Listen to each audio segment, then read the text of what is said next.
দীর্ঘ 4 দশকেরও বেশি সময় ধরে আগরতলা পুর নিগমের অন্তর্গত ৩৬ নম্বর ওয়ার্ডের পশ্চিম জয়পুর এলাকায় সরকারি জমিতে বসবাস করছে ১৯টি পরিবার। মঙ্গলবার তারা পশ্চিম ত্রিপুরা জেলা শাসকের দ্বারস্থ হন। এই পরিবারগুলো প্রায় ৪০ থেকে ৪৫ বছর ধরে পুরো কর ও বিদ্যুৎ বিল পরিশোধ করে বসবাস করছেন। পরিবারের অধিকাংশ সদস্য দিনমজুর বা গৃহ পরিচারিকার কাজ করে জীবিকা নির্বাহ করেন, কিন্তু প্রশাসনিক মৌখিক নির্দেশ পাওয়ার পর তাদের মাথায় যেন আকাশ ভেঙে পড়েছে। সাথে সাথে এ বিষয় নিয়ে প্রশাসনিক আধিকারিকদের সাথে কথা বলা হলে তারা বিকল্প উদ্যোগ নিয়ে চিন্তা ভাবনা করবেন বলে আশ্বস্ত করেছিলেন। কিন্তু তারপর ৪ মাসের মধ্যে আবার বাড়িতে নোটিশ পাঠিয়ে জানিয়ে দেওয়া হয় ৭ দিনের মধ্যে যাতে তারা জমি ছেড়ে দেয়, না হলে বুলডোজার দিয়ে বাড়িঘর ভেঙে দেবে। তাই আজকে জেলা শাসকের কাছে এসে দাবি জানানো হয়েছে যাতে তাদের জন্য বিকল্প বাসস্থানের ব্যবস্থা করা হয়, আর না হলে তাদের মেরে জমি থেকে উচ্ছেদ করে দেওয়া হোক। আরও বলেন, তারা বাংলাদেশি নয়, সরকারি সমস্ত কাগজপত্র তাদের কাছে আছে, তাই নদী বাঁচাতে গিয়ে এভাবে জোর জবরদস্তি উচ্ছেদ করা চলবে না। তারা প্রশ্ন তুলে বলেন, ভোট দিয়ে সরকার প্রতিষ্ঠিত করেছে, কিন্তু কেন এখন তাদের সহযোগিতার পরিবর্তে এভাবে উচ্ছেদ হতে হবে? সংবাদ মাধ্যমকে তারা আরও জানিয়েছেন, হাওড়া নদীর কাজ করতে বিগত দিনে যেসব পরিবারকে নদীর তীরবর্তী এলাকা থেকে উচ্ছেদ করা হয়েছিল তাদের জন্য আগে পুনর্বাসনের ব্যবস্থা করা হয়েছে। তাহলে কেন তাদের জন্য পুনর্বাসনের ব্যবস্থা করবেন না সরকার?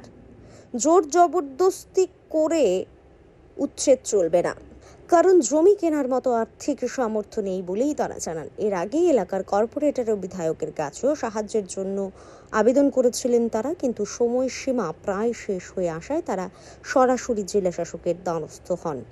পরিবারগুলোর একটাই দাবি, তাদের পুনর্বাসনের ব্যবস্থা অবশ্যই করা হোক। আমরা যে নদীর পাড়ে বাসস্থান ৩৬ নং ওয়ার্ডের, তারা তো আমরা দীর্ঘ 4 মাস ধরে আমরা মনে আশা দিছে যে তোমরা আমরা ব্যবস্থা করুম। হ্যাঁ দিছে, দিয়ে আসতে আবার 4 মাসের মধ্যে আমরা আবার নোটিশ পাঠাই দিছি যে তোমরা 7 দিনের মধ্যে যা ব্যবস্থা করো, নাহলে কিন্তু আমরা ডজার দিয়ে সব কিছু ভেঙে গেলাম।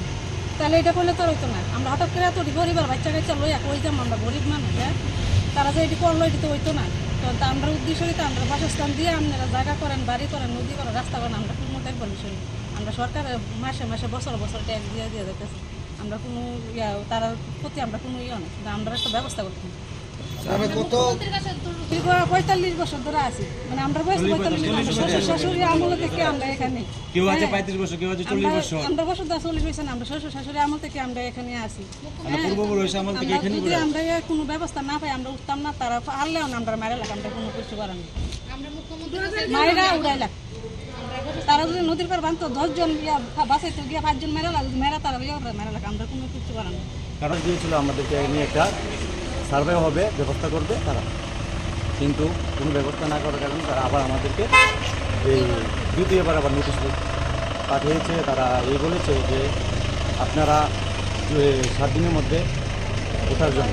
তো আমরা একই বক্তব্য, আমরা এই জন্য আসা আবার একই উদ্দেশ্য যে আমরা এখন আমাদের এখানে উচ্ছেদ করা হবে, আমাদের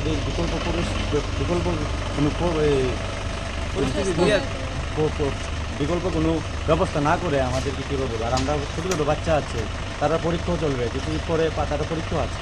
তো তারা ছেলেমেয়েরা কেউ আছে মাধ্যমিক পরীক্ষা, কেউ আছে 5-এর পরীক্ষা, কেউ আছে 8-এর পরীক্ষা, তারা এরকমভাবে আমাদেরকে উচিত করে। এখন আমরা কোথায় যাব, আমরা কোথায় গিয়ে দাঁড়াবো?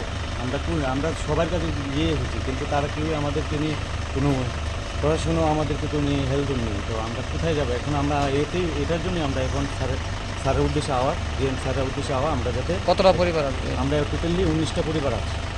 যতদূর জানা যায়, জেলা শাসকের কাছে থেকে কোনো রকম আশ্বাস মেলেনি সরকারি জমিতে বসবাস করা 19 পরিবারের। রাজ্যের অতীতেও উন্নয়ন প্রকল্পের কারণে বহু পরিবার উচ্ছেদ হয়েছে, তবে সেই ক্ষেত্রে বিকল্প বাসস্থানের ব্যবস্থা করা হয়েছে, এমন নজিরও আছে। তাই এই 19 পরিবারের আশা সরকার এবারও মানবিক পদক্ষেপ নেবে। স্যান্দন টিভি।